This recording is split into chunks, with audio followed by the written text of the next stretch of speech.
I want to break free. I want to break free. I want to break free from your lies. You're so self-satisfied, I don't need you. I've got to break free. God God knows. God knows I've I got want to break break free. Yay! Oh, I love it. Oh, that's going at the top of the podcast now. Oh, no.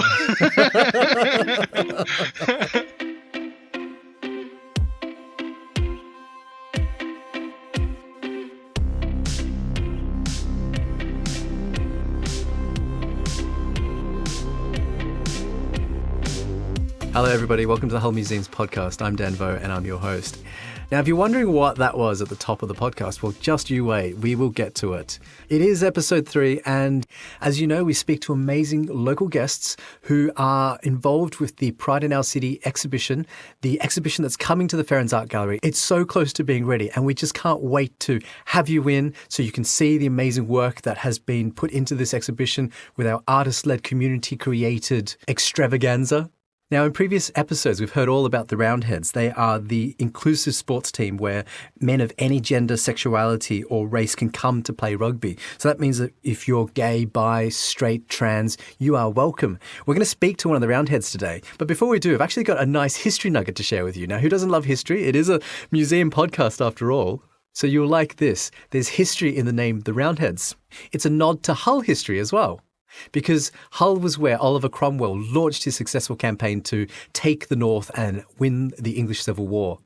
So the Parliament soldiers who served under him were called the Roundheads because of the round shape of their helmets. And that's where the team gets their name from. And you can actually see it on their crest, the rainbow crest that's on their shirt as well. There's a nice round head, a helmet on their crest. But between you and me, it looks more like an oval head because also cleverly, it's in the shape of a rugby ball as well. They're so clever, these lads. Now, today I'm actually going to speak with Jamie Walmsley, who is one of the co-founders of the Roundheads. He's a transgender man who thinks that playing for the Roundheads is a dream come true. And he's so proud of being on a team where he's just another one of the blokes playing the sport he loves with a massive rainbow emblazoned across his shirt. So, hello, Jamie. Hi, I'm Jamie Walmsley, and I play for the Hull Roundheads. I've played for them since the team started, which I think it's coming up for possibly 2 years, maybe even 3 years now. Scarily long time. And what do you do with the Roundheads? I'm a player, so I play in the forwards, normally a prop. But Jamie, I'm going to confess, I have no idea what that means. What does it mean to be a prop? Okay, a prop. So that's in the scrum, which is the nice big huggy bit. So it's just kind of in the front row in the scrum. So is that a particularly coveted place to be in, or is it, the toughest place to be in? I guess it depends what you want from it. I mean, really any position in the forwards, which is more or less the ones that are in the scrum, you're the people that are going to be smashing into people, get into all the contact and the tackles and all those kind of bits. So if you like that, then it's good. And that tends to be where the chunkier people go, whereas the quick people are the backs, and they're the ones that are running around everywhere, which, I could not do what they do. So... We've heard so much about the Roundheads on the podcast already. You are a very special group within the local community. You've got a very special place within Hull. It is lovely to play in a team where we can, celebrate our sexuality, celebrate our differences and our different backgrounds. I think sometimes people get a bit shy when they join a sports team that they have to fit in with what they think they have to be, which I think really if you probably all stopped and chatted to each other about your backgrounds, it wouldn't be as scary as you expected. But it's nice to kind of join in with something where, right from the get-go, you can talk about pride, you can talk about sexuality, who you fancy, all that kind of thing. It's really nice, comfortable environment. I've always enjoyed playing rugby. I played rugby briefly when I was younger, kind of just as I was leaving primary school.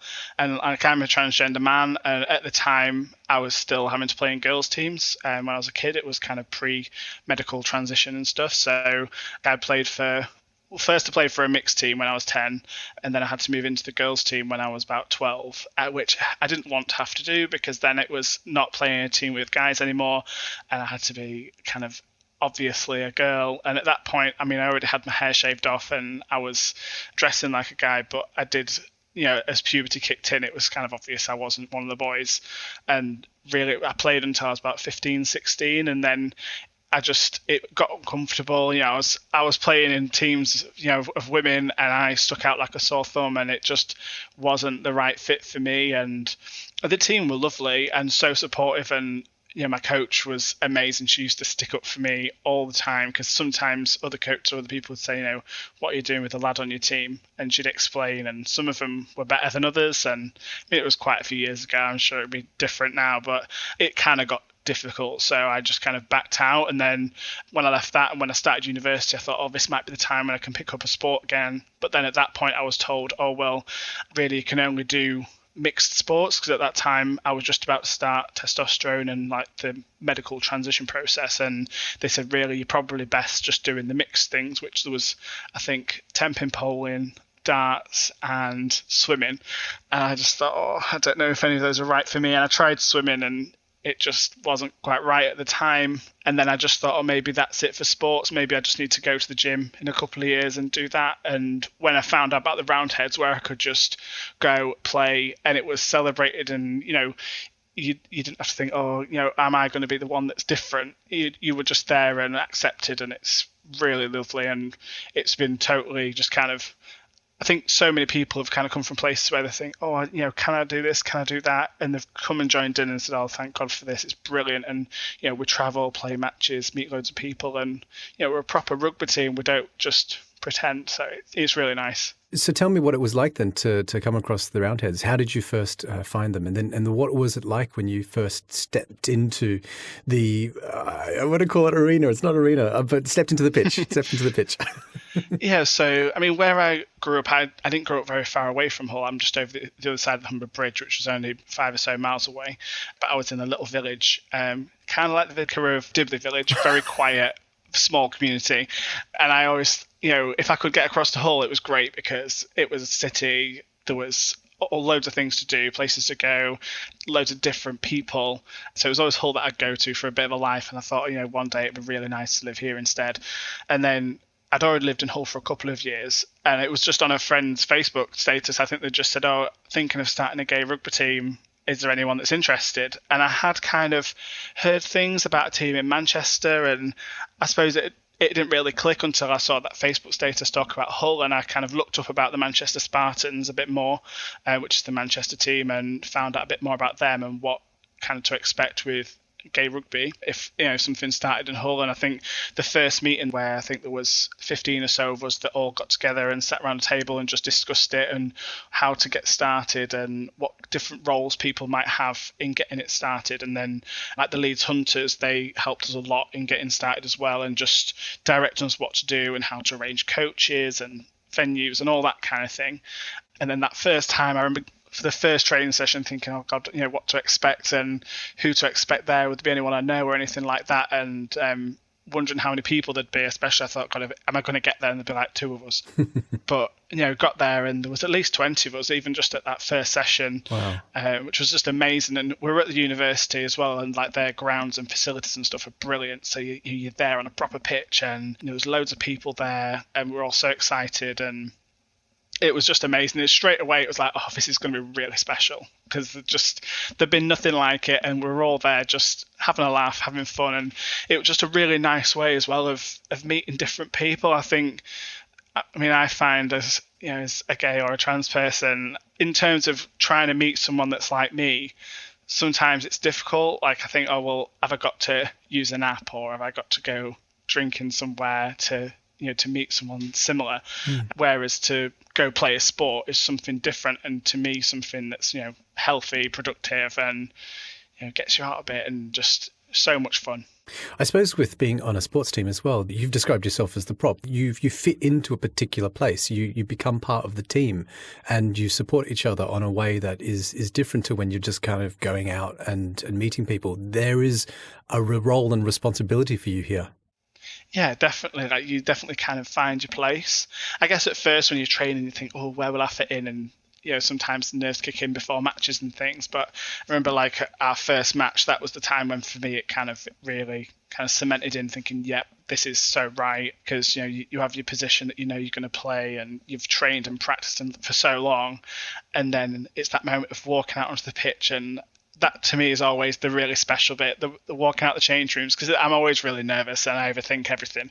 And like in the change room beforehand, I just get really nervous and quiet and sit in a corner, and then going out on the pitch and just it's that thing as well of, I could play rugby for another team and it would be great and I would enjoy it, and I'm much more confident than I ever was when I was younger and stuff. But I think now being part of an inclusive team and a team that's proud of being gay and being different and having allies and talking about sexuality and being different, I think I just feel so proud when I come out onto the pitch and then we go get started and it's great, and it's just it's so much fun and really, really special. And when you get the hang of playing matches and stuff, and you, like I say, you know your place, you know your position and how you support each other. And I know, like in the forwards, I mean, we talk about pods, so a lot of the stuff in the matches, we'll have little groups that will form to like support each other and protect each other. And like in the scrum, you get to know the people around you supporting you, and like I love all that kind of togetherness. It's really nice. I rather like that word, togetherness.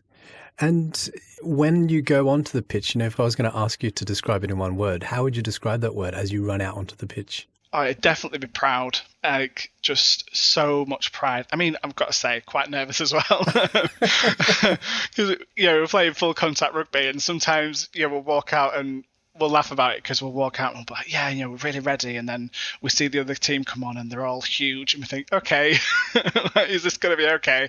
But, we always have a great time. And like, we are always very competitive in all the matches. So, like, we're trying really hard. Everyone gets a bit stressed and, really goes for it and stuff. But then literally as soon as the match ends, we're there hugging the other team, and we always have like social evenings and stuff afterwards with them, go drinking and have a party and stuff and chat in the bar. It's always really a really nice atmosphere. Like, we're yet to come across a team, especially inclusive teams, that have kind of, fobbed us off. It's always a chance to kind of, meet people from different places. And, when you go into away matches and, we get to travel like around the UK, playing rugby, and it's so much fun. And there's even chances to go abroad and play in different tournaments. So the chances to go abroad and be representing Hull and be, talking about LGBT and inclusivity, it's just fantastic. I've got to pick up on the idea that you planted, which was that you came from a town which is not too far removed from the Vicar of Dibley. And yeah, I suppose the idea of there is that in a village like that, it is dependent on, say, the vicar, Dawn French is the vicar, being the person who champions change, being the person who kind of says, no, this is the way that we should be thinking about the way that the village is open and welcoming. And it sounds like your coach was certainly someone who played that role, standing up for you, but also kind of getting everyone to realize that this is what we should be doing. We should be inclusive. We should be welcoming. We should be, being good sports people and give everybody a fair go. Yeah, definitely. I think especially at the moment in the last few months, there's been a lot of talk about transgender people and whether they should be playing rugby or not. Is it safe for them to play rugby? And I can understand why people would worry about joining a team and having to tell a coach, being trans isn't something that just slips into conversation. You've got to tell somebody. Should you tell somebody? That's another argument as well. But I think, to give people credit, I think most people, if you talk to them openly and honestly, I think most people just might, they might not have the information right then and there to help, but they will do their best to, accommodate for you to get that information. Because if you're passionate about the sport and you want to do it, that's why they're there. That's why they give up their weekends to train people and take people to matches and stuff. And personally, I've had good experience with other teams that I've joined that haven't been inclusive teams because, I've spoken to that person and kind of, I suppose, opened up kind of early on and said, I just need a bit of help, and is everything going to be okay? And kind of trust that you've got my back. And people have always been brilliant. But I can understand why people get nervous about it because it is a difficult conversation to have with someone. I suppose I always have that drive of I don't want it to take over my life. I don't want to end up where I just shut myself away and don't do anything, because then for me, I absolutely had to transition. Like I couldn't have just got through life as a female. Like it would not have worked for me at all. But going through all the kind of the medical transition and then socially, like all the difficult situations you come across as you're growing up and changing and transitioning. It's kind of like, if I don't go live my life, what have I done it for? I could have just stayed in forever and not interacted with anybody and been upset, rather than gone and tried to get at life a bit. And I think it's kind of looking after yourself to make sure you do have them conversations. And I think as well, if you're starting a new team or starting something new and you think, I really should tell that person, whether it's because of health or support or whatever it is, if they come back to you and they're not very nice or they're not supportive, obviously that's horrible, but I think then they're not worth your effort, they're not worth your time. Leave that behind. There'll be another group, there'll be another coach, there'll be another person and another opportunity that you can go join in with. Like, just don't give up, because I've had bad doctors in the past. I had a lot of doctors that fobbed me off about my transition, and I just kept trying because I absolutely had to do it. And same with sport, I suppose. Like, I just thought, I'd love to do sport, I'd love to play sport, and I've done things like gyms where it doesn't matter and it's just me on my own, but I didn't want to give it up completely. And finding the Roundheads was like, oh, fantastic, I've done it now and I'm settled and happy and this is brilliant. And it's just finding the right people, finding the right activity and the right things. Jamie, do you feel that you're in a position of responsibility for the rest of the team as well? You've got to look after the other ones that come in and are part of your inclusive team, but you've got to make sure that they are safe. In you having these conversations, it's providing them with a safe space to kind of just play as well. Yeah, definitely. I try and always think of when I first joined and being nervous and all the things that I worried about. And I want people to love it as much as I love it and to get as much from it as I get from it. So, when there's new people, I always try and be a bit of a mom and kind of look after them and make sure they're happy and, not like asking them loads of questions, but, bring things up a little bit, talk about, bring up about bring up about different things that that maybe you wouldn't if you were just going and joining your average team, just to let them know that it's comfortable. We can talk about stuff. And I think as well, like, as a team, we have a responsibility to the community and to other LGBT people, because I think we're something different. Having an inclusive sports team is so different. People are used to like a nightlife and bars and things like that and places to go, but we're a different kind of thing, and I think we've just got to do our best to show that we're part of the community and connect up with other services, other people, and hopefully when people join, they're not just joining an inclusive rugby team, they're also joining an inclusive rugby team that's got connections with all these other services and other people and organisations. And they've kind of, I just imagine like if someone had moved to Hull maybe with university or whatever, and if they were a bit shy and they thought, oh well, I'll join this, and just in case, that hopefully we're giving them links to loads of things. It's not just you becoming this a member of this rugby team, which is great, but you're joining this whole community of people, whether that be with our sponsors, a lot of our sponsors are venues and safe spaces for us to go, or whether we're pointing people to like different services in Hull. Like, we've got a lot of really good like mental health services and support groups and things as well, so it's kind of welcoming people to all that kind of stuff. Jamie, can we talk a little bit about the relationship then between the Roundheads and also Hull Museums, and why you think that this is a really important step as well in terms of that community aspect, in terms of engaging with the community as well? Yeah, so I think like for any organisation, like I say, for Roundheads, it's important for us to be in touch with other organisations, let people know that we're there and what we do and what we're about, and that we're not just some secret little group that no one can get hold of. And like a couple of years ago, we did a project with the museums where we put together a video, different clips of people talking about Pride, and that was fantastic in getting people's names, faces out there, and that we were a rugby team talking about Pride. I still think, even though there's 20 or 30 odd teams in the UK, it's still different to see a rugby player talking about Pride and Pride in their community and it being someone close by to you.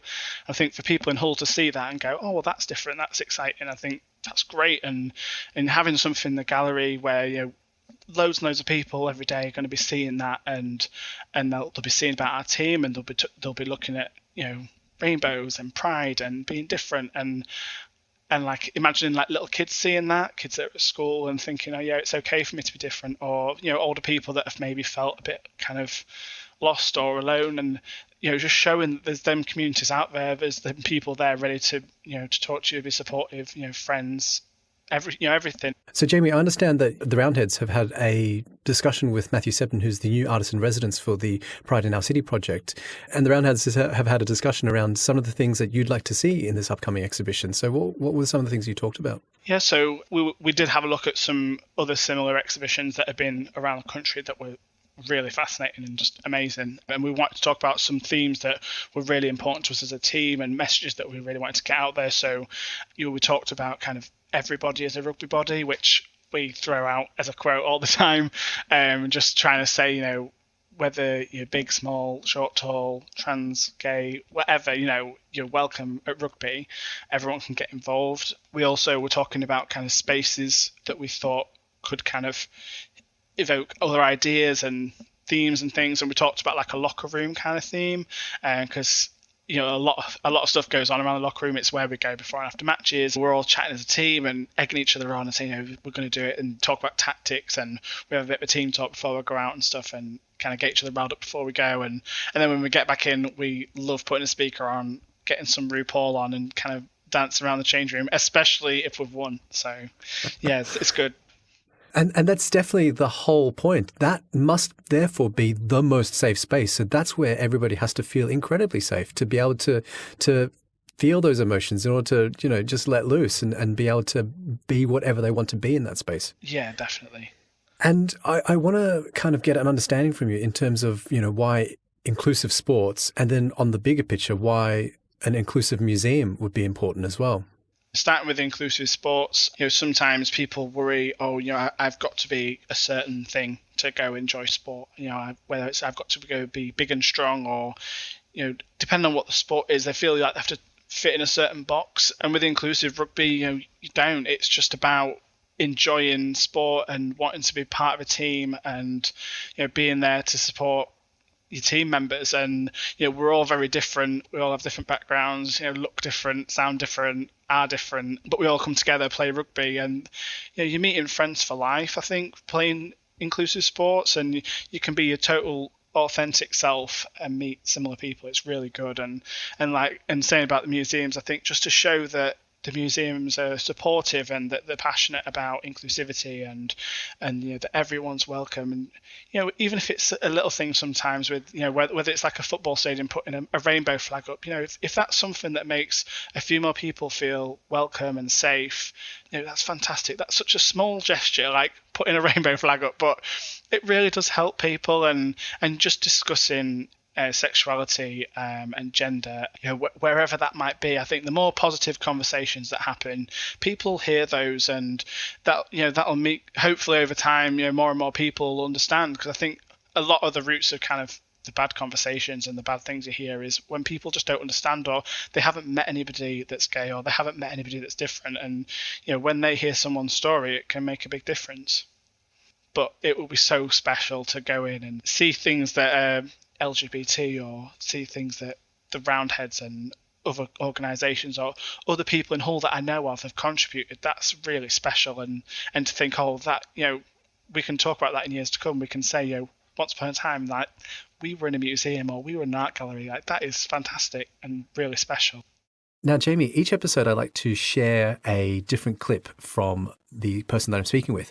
And we've actually got one today from the Roundheads YouTube, where you've got an amazing clip where you're showing incredible team spirit here, because everybody sort of dresses up and everybody takes part in something rather remarkable. There's a little bit of a karaoke going on with the Roundheads. So I'm going to expect that you're going to sing a little bit for us now. Have you got your microphone ready? Always. Describe me your karaoke microphone. I'm imagining it's gold and diamante studded. Of course, definitely. That'd be my dream one.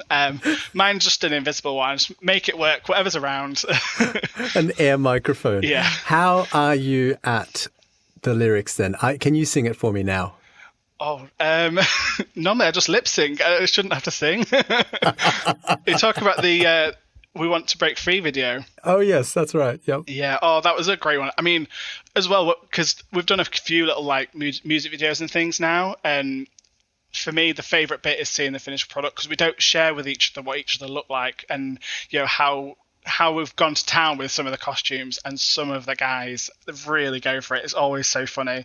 And we used to have like little viewing evenings where we'd all get together on Zoom, and then someone would play the video and we'd watch it for the first time and just all be laughing our heads off at each other. But the I Want to Break Free video is fantastic. There's some great costumes, some great makeup on there, some wigs. It's brilliant. Do you think there's a case to be made for this being included in the archive of Hull Museums? Oh yeah, definitely. I mean, it's definitely something different.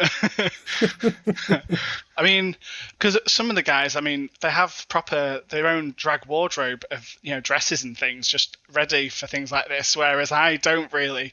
I think I've got maybe a cheerleader costume from a few years ago at Halloween, and a few wigs that my mum gave me just for dressing up. And I think I've got a pink bob in the video, and like I'm bald normally, so it was a big change. I tried my best at makeup. Like I raided Poundland and did my best. But yeah, it was really fun. But some of the guys, I mean, they did the proper Freddie Mercury for the video, got like pretty much all the costume bang on. There's some interesting mustaches in the video. It's really good. Are you gonna give us a few lines now? I'm still just a little bit shy. I mean, I don't know how I feel about this going down in history. Me trying to sing to Queen. What if I went first and you did the follow-up lyric? I want to break free. I want to break free. I want to break free from your lies. You're so self-satisfied, I don't need you. I've got to break free. God knows. God knows I want to break free. Yay! Oh, I love it. Oh, that's going at the top of the podcast now. Oh, no. But I think this is the thing, right? Inclusivity can be fun. Being inclusive is fun. Oh, definitely. That's the best bit. So, Jamie, if people want to get in touch, if they want to play for the Roundheads, if they want to see what the Roundheads is doing with Hull Museums for this wonderful exhibition, Pride in Our City, how should they get in touch with you? So we're on social media. So if you search for Hull Roundheads, you'll find us on Facebook, Instagram, Twitter. And we also have a website. So that's roundheadsrufc.co.uk. I'm going to give you space now just for a final thought that if you want to give everybody a takeaway. I think just don't be afraid of anything. Don't think that you can't, go play a sport, go join a group, go do something for any reason. If you want to go do it, there'll always be a way. And if you meet bad people on the way, they're not worth it. Move on to the next one, because there will always be an opportunity for you. Jamie, it has been such a treat speaking with you. Oh, thank you so much. I've really enjoyed it. And thank you for karaoke. Yeah, I'll get you back for that. Well, this has been the Pride in Our City podcast for Hull Museums. You can find us on social media on Twitter as @Hull_Museums. I've been Dan Vo. You can find me as @DanNouveau. This podcast was produced by me and edited by Samuel Gunn. If you liked what you heard, please do rate, review, subscribe, get involved. Tell everybody how much you love us. There are still quite a few chats coming up, so please do spread the word. And if you want to get involved, go to the Pride in Our City website. It's on Hull Museums, and just do a search for the words Pride in Our City, where you'll find lots of blogs and videos, and you can also join up to the mailing list. So just go to humbermuseums.com and look for Pride in Our City. Well, that's it for today. Thank you so much, and it's been a delight having you. So I'll see you again soon. Bye.